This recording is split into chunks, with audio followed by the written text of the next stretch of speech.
Hello, thank you for joining the 2022-2023 AmeriCorps State Request for Proposals Update webinar. This webinar is intended for those of you that have already been with an AmeriCorps program for quite some time and are familiar with the RFP enough that you do not feel like you need to review the whole thing or go through a webinar that talks about basic AmeriCorps 101 things. If that is not you, please do make sure that you also watch the AmeriCorps Intro to AmeriCorps, the webinar for new applicants that is also available on the website that you found this one on. My name is Alexis Matthews. I'm the RFP manager and the manager of AmeriCorps programs as well. And I am going to be going through this call with you. So the pre-recorded webinars are posted. Just a few announcements here. There is a live Q&A with Serve Wisconsin and actually with WEC, Wisconsin Evaluation Collaborative, that is posted as well. Both of those are on the RFP, the Serve Wisconsin Startup Program website page. The notification of intent to apply, or NOI, deadline is March 7th, 2022 at midnight Central Time.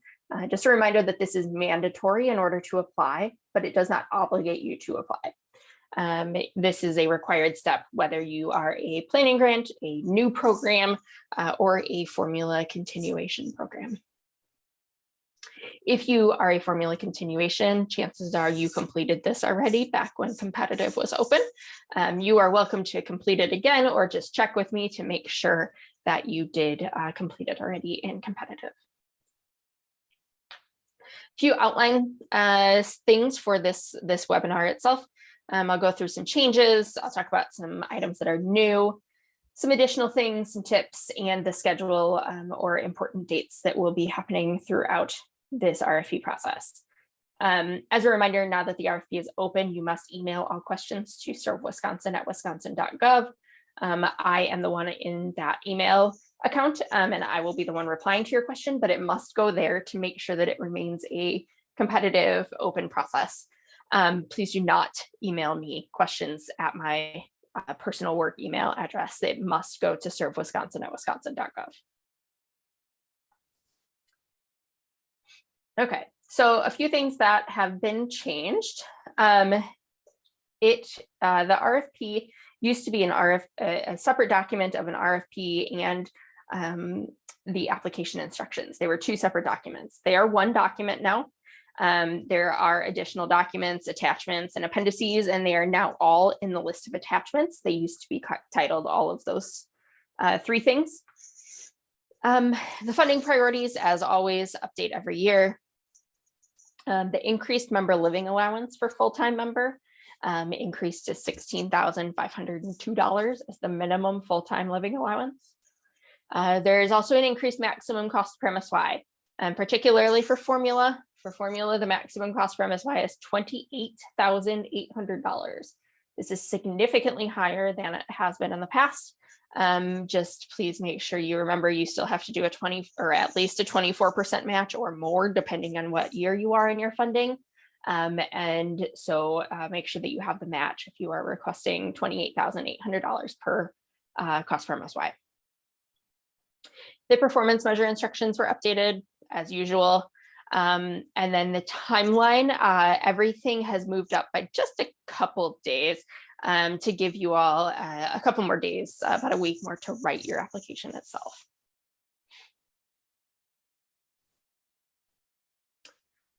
All right, some narrative add-ins. I'm not going to go through all of these, but if you are writing a new application, these are some new items. There's in the program design, it added that the problem is prevalent and severe in communities where the program plans to serve. It also added an item around the CDC's Social Vulnerability Index. Some things about the AmeriCorps members that as a result of their service, they will have opportunities to develop as leaders, and a few other things that are in those items, are in those sections that you see there. If you are a continuation, you do not need to worry about these things because the narrative is not something you will be addressing or touching or changing. You will only be doing your continuation changes. The second item is the match replacement.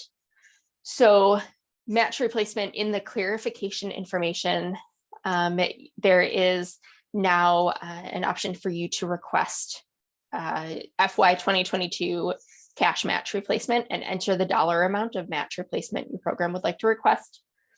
The amount cannot result in your program being above the maximum cost per MSY. So that's something that's very important to remember.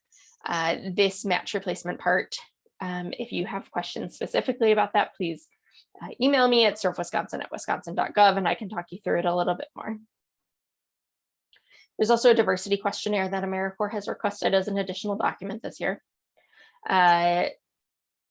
There are the last two things here. Serve Wisconsin, starting with the 2022-2023 program year, is retaining the allowable 2% commission fee. So please make sure you budget for that. It is in the budget instructions. And then finally, On3 Learn courses are now available. So these are going to be posted on our website for you to use for applying for AmeriCorps, but also for your members, for your host site supervisors, and for you as program staff. Some things that are not new, the oral presentations at the PE&D meeting. We are hoping to have it in person this year, but we will make that decision closer to the May date. WEC support, so you do have still the one-on-one consultation time with Wisconsin Evaluation Collaborative. The peer review process didn't change. We are looking at updating the scoring for the peer review, but the process itself is not changing. And the performance scoring of applicants also did not change.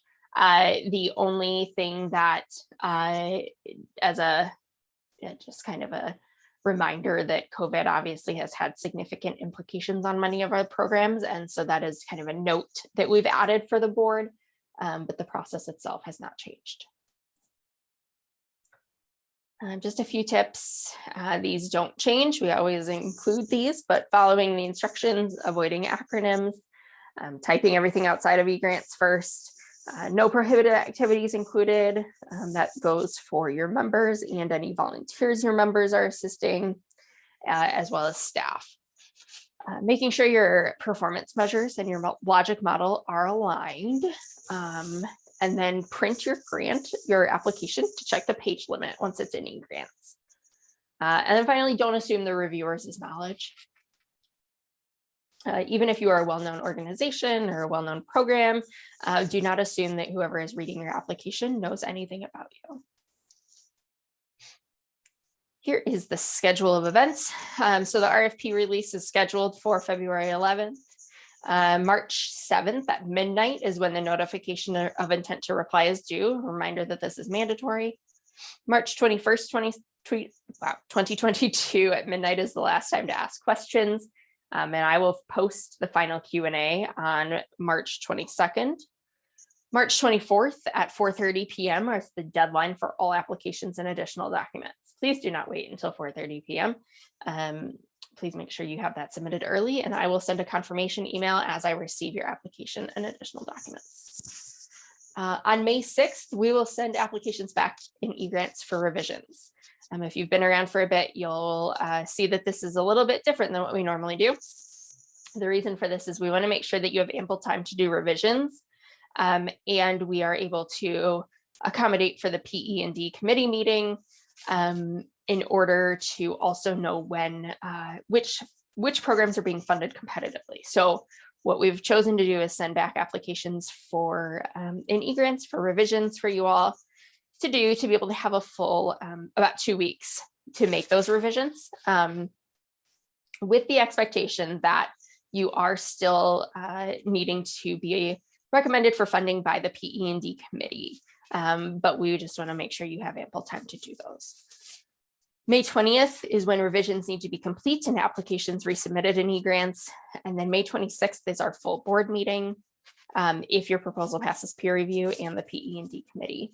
And peer review is only applicable to new programs and not to continuations. May 31st is our target date to submit formula to AmeriCorps. The actual deadline is June 6th, but we like to do it ahead of time so that we are not trying to compete with all of the other states that are also submitting any grants on the same day. Continued assistance, as I mentioned, we have those On3 Learn courses that are available on the Serve Wisconsin website, which is the link right below that. And then as well as emailing me if you have any further questions. Thank you for your time. And as always, feel free to reach out if you need anything. And I look forward to reading your applications. Thanks so much.